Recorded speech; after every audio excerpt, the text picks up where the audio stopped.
طلب سے سوا چاہیے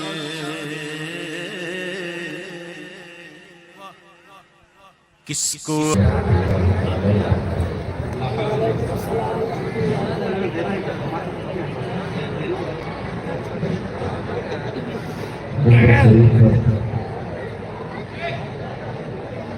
موجود علماء کرام،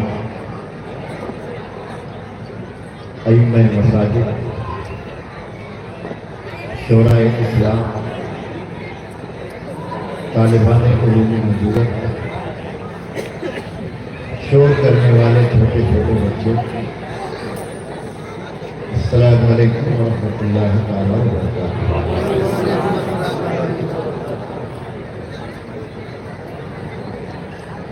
حضرات، اتباع رسول کانفرنس میں آپ شریک ہیں، یہ ہماری اور آپ کی مشترکہ خوشنصیبی ہے کہ جامعہ عربیہ ہدایت العلوم کے بینر کے نیچے بیٹھ کر یہیں سے ہم مدینہ شریف کی زیارت کا شرف حاصل کرتے ہیں۔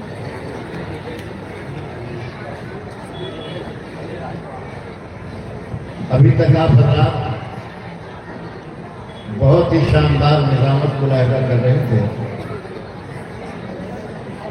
برجستہ شعر پڑھنا یہ کسی کمزور ناظم کے بس کی بات نہیں ہے، یہ کام وہی کر سکتا ہے جس کے تعلق سے کہا جائے کہ یہ بازو میرے آزمائے ہوئے۔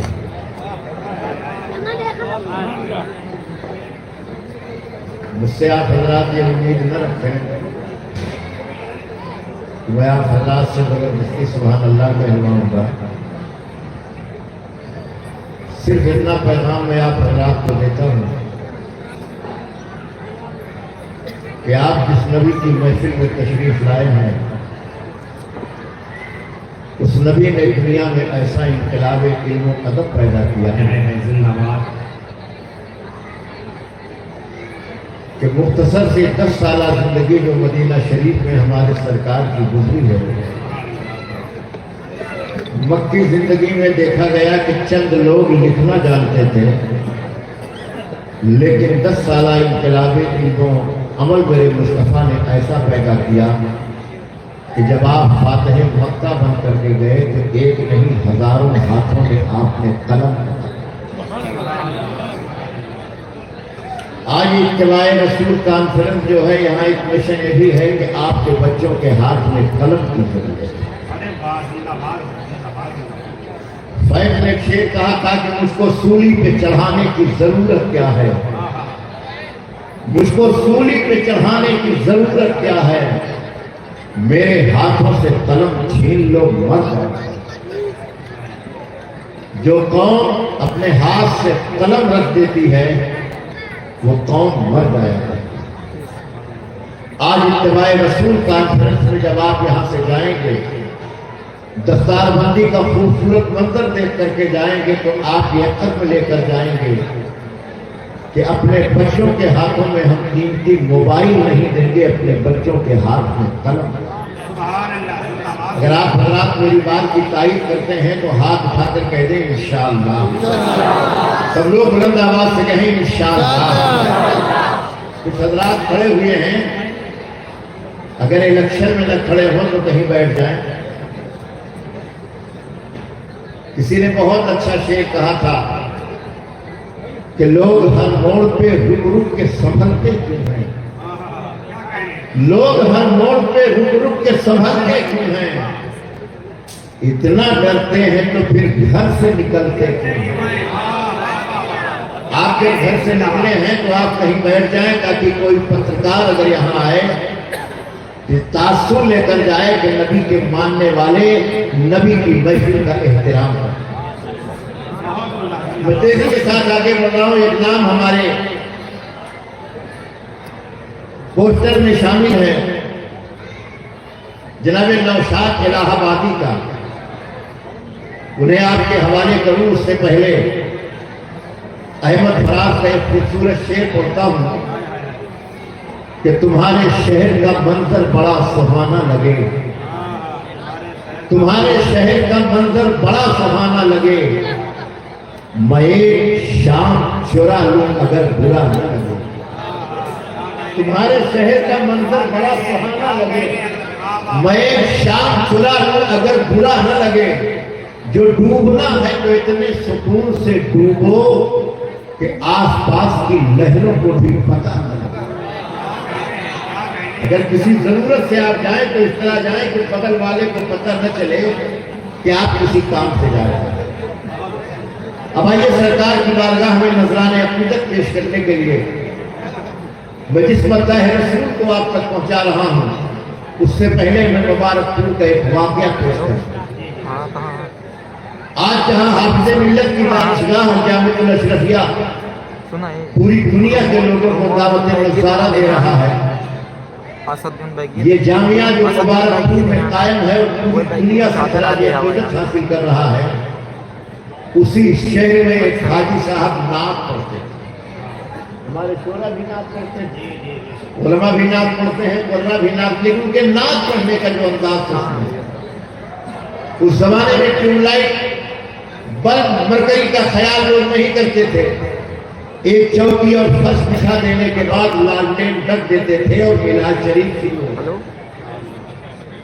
ایک محفل میں لالٹین لا کے رکھ دی گئی، حاجی صاحب آئے اور انہوں نے سرکار کی نعت چڑھائی۔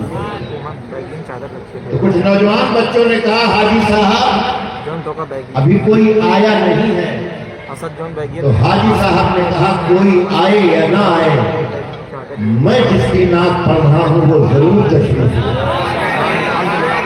اگر اس نیت سے آپ نعت پڑھتے ہیں، اس نیت سے نعت سنی جاتی ہے تو مجھے یقین ہے کہ نعت شاہ مدینہ رقم ہو گئی، آج معراج لوح و قلم ہو گئی۔ نعت لکھنا بھی عبادت ہے، نعت پڑھنا بھی عبادت ہے، نعت سننا بھی عبادت ہے۔ آج آپ ثابت کر دیں کہ نعت سن کر کے آپ عبادت کر رہے ہیں۔ میں الہ آباد کی سرزمین سے تشریف لانے والے نوشاد الہ آبادی سے گزارش کر رہا ہوں کہ الہ آباد کا امرود کھا کر کے لوگ بہت تعریف کرتے ہیں، لیکن آپ نبی کی نعت ایسی پڑھ دیجئے کہ آپ کی نعت کی وجہ سے لوگ الہ آباد کو جانیں۔ ایک مطلب اور ایک شعر آپ سن لیجئے، اس کے بعد محترم نوشاد الہ آبادی آپ سے ملاقات کر رہے ہیں۔ میں تقریباً آج کے 35 سال پہلے آپ کے مدرسے کے جلسے میں آیا تھا، شاید اس وقت آدھی آبادی جو بیٹھی ہے وہ پیدا بھی نہیں، اور ممبر شریف پہ جو حضرات بیٹھے ہیں اس وقت مدرسہ بہت چھوٹا سا تھا، لیکن کسی کا شعر ہے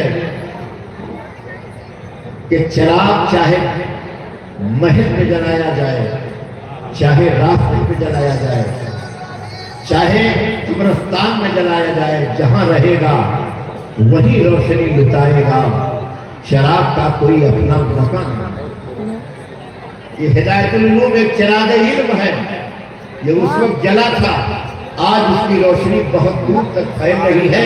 دعا کریں کہ یہ چراغ اپنی روشنی بکھیرتا جائے اور اس کی روشنی سے آپ اپنے دامن سے منور کرتے جائیں۔ نعت کا مطلب سنیں کہ دل میں جب عشق مصطفیٰ ہی نہیں، دل میں جب عشق مصطفیٰ ہی نہیں، نعرہ تکبیر، ہاتھ اٹھا کے نعرے جواب دے، نعرہ تکبیر، نعرہ رسالت، نعرہ رسالت، علماء اہل سنت، جلسے دستار بندی، نعرہ تکبیر، نعرہ رسالت۔ شہزادہ صوفی ملت خانقاہ سرداریہ کے زیب سجادہ پیر طریقت رہبر شریعت حضرت علامہ مفتی صاحب قبلہ تشریف لائے ہیں۔ میں بہت بہت ان کا استقبال کرتا ہوں اور انشاءاللہ ابھی ان کے تعلق سے آپ جانیں گے۔ میں مفتی صاحب کا استقبال کرتا ہوں۔ میں نعت کا شعر پڑھا تھا، آپ حضرات سننا چاہتے ہیں نا؟ نعت کا شعر پڑھ دوں، ذرا بول دیجئے، نعت شریف پڑھ دوں۔ دل میں جب عشق مصطفیٰ ہی نہیں، پھر دھڑکنے کا کچھ مزہ ہی نہیں۔ دل میں جب عشق مصطفیٰ ہی نہیں، پھر دھڑکنے کا کچھ مزہ ہی نہیں۔